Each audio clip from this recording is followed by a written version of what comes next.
Ние како деца, убаво ми е во сеќавање,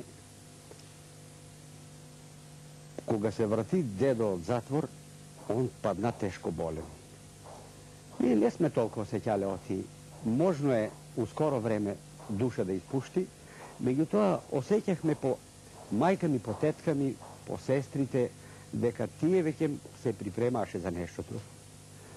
Дедо постојанно ни викаше у последно време: ич да не се сеќирате за мене, моето е завршено. Мене кога ќе испуштам душа, ќе ме поставите тука на софата, на миндеро, и кога ќе ме испрегнат, а вие внуците ви ќе се соберете сите покрај мене и едно огро ќе изиграте. Да не жалите за мене. Јас сам го мојто, вика, одживеал. Јас сам поминал многу арно, а у последно време и најлошото ме снајде. Тоа што ме сам го нико пат очекувал и затвор да лежам. И сето тоа се случи за едно кратко време. Од кога он се помина, после станаа тешките патешествија за нас. Се додека он беше жив, од почитание према него, на нас во селото се гледаше поинако. Кога он се помина, ние веќе почнахме да страдаме. Страдањата почнаа 50-та година.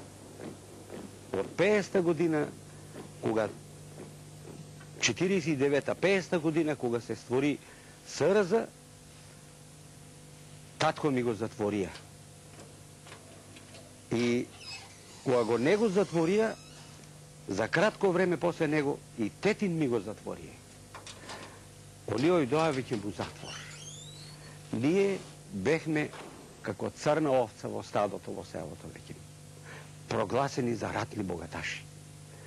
И немаше што друго, од кога него го осудија на 25 години робја, тогаш нас не интелираа. А пред да не интелираа, тука во таа соба, пред 2 вечери, спиеше еден на гости, кој дојдеше од општината од Делчево, тука на спиење беше кај нас и на вечера. Нашел ги тие моите плакати. Кога и видел плакатите, он предпоставил дека Страхил го затворихме, ама неговите деца продолжува и понатам да роварат. Видиш, скинали са плакати. И после 2 дена доваѓаа тука, на пресовието тука, на софата, застанува и вика: синовето на Страхил кои са? Излезехме ние, јас 5-то одделение и брат ми 7-то одделение. Вика: вас сега ќе ве затвориме, а после ќе ве бесиме. И од тука не земаа со спровод, со милиција и не однесеа во местната канцеларија. Таму не затворија во една соба и стража поставија на нас. За сето време, тај ден, цел ден ние бехме затворени. Тај ден, некаде околу 70, може и повеќе, човеци затворија од селото и там ги донесеа. А после од таму, со джипови ги носеаше за Делчево. Нас, додека бехме затворени во таа соба, на секој половин саат од прилика, не сам бил моќен толку да се ориентирам во тоа време, на секој половин саат доваѓаше тие удбашите. Ќе дојде Перу и ќе вика: сега, моментално, бесилката ја правиме. После направихме ли, народот треба се собере да види за пример како ќе ви избесиме, вика вас. Ние страв и трепет, не знаеме што ќе се случи. Зиркаме низ џамо, гледаме, народ се собира. Сигурни сме веќе дека бесење ќе има, шом народ се собира тука. Вика: тука, кај фурната е, вика, не се гледа, вика, од џамо, вика, тука кај фурната е. После половин саат дојде па друг удбаш, еден имаше Киро, еден имаше Томо, и тие постојанно идеаше и се не заплашуваше. И чекаме да дојде ред веќе да не извадат и да не бесат. У тај момент, после 10-12 сата малтретирање, психичко повеќе, и неку затепање, не, ама налетува една жена. Налетува една жена, не знам ди како се вика, облечена во униформа на полицајски офицер. Тука имаше прави тие ширити пагони, палети имаше, палети ги викаме. Влегува со брич панталони, со чизми, син костум, блуза, и кога не виде нас, двајцата со збратни побесне. На неја и дојде помислата дека ние, како деца, сме уфрлени од организацијата, како Разловца, познато како револуционерно село, уфрлени сме од организацијата внатре да прислушкуваме шо се работи. И таа не знаеше веќе шо да рече, тресеше се целата и приоди кај нас, сега вика ќе ве задавам, вика. Кој ви убати, вика тука? У тај момент јас дадех сила, отпор, снага дадех, соземах се и викам, нас не затворија, не, никој уфрлил. Кој ве, вика, затвори? И јас знаехме, ние сите деца знаехме, оти тај удбаш шо идеше стално за Разловца, се викаше Перо, инаку имаше златен зап, па го викаме Перо со златниот зап, дури знаехме оти од Куманово. И како ги кажуваме дека он не нас донесе, он не затвори, и тогај таа жена ја промени ликата. Стојте тука, чекајте, не се плашете, и нас малку како да ни олекна. Излегува надвор, еден писок по тие удбашите, ама тие, мислиш како стрели летаа пред неа.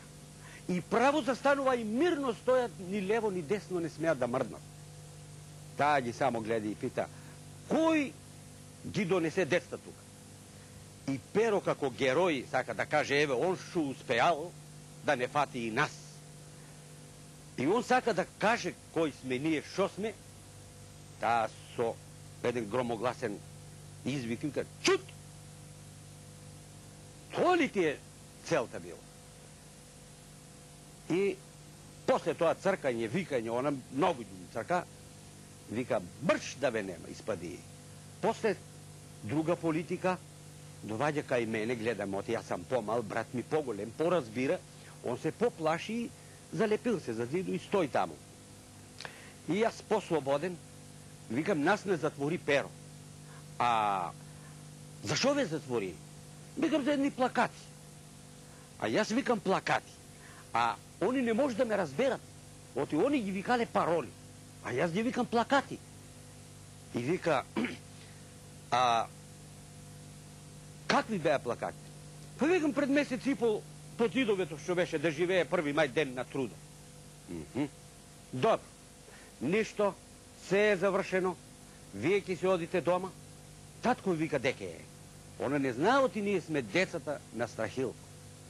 А татко ми затворен веќе месец и пол, дали колку било.